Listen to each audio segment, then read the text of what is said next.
প্রিয় দর্শক, আসসালামু আলাইকুম। দর্শক, আপনাদের প্রীতীয় শুভেচ্ছা জানিয়ে শুরু করছি আমাদের আজকের প্রতিবেদন। তো দর্শক, আজকে আমরা এক অসহায় মেয়ের গল্প তুলে ধরব, যার নাম হচ্ছে রত্না।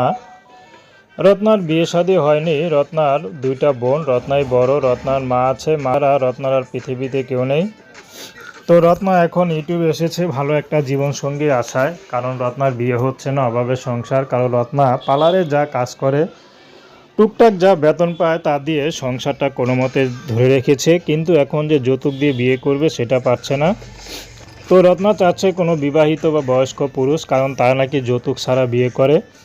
তো ইয়াং ছেলেরা নাকি 2-3 দিন চাহিদা মিটিয়ে তারা চলে যায়, তো বয়স্ক পুরুষরা সারা জীবন পাশে থাকে। তো রত্না চাচ্ছে বয়স্ক বিবাহিত পুরুষ, কারণ তারাই একটা ইয়াং মেয়ের দুঃখ কষ্ট বোঝে। তো রত্নার পড়াশোনার খুব ইচ্ছা ছিল ভালো একটা কিছু হবে, চাকরি বাকরি করবে, কিন্তু সেটা হয়নি, কারণ তার বাবাটা তাদের ছেড়ে রেখে চলে যায়।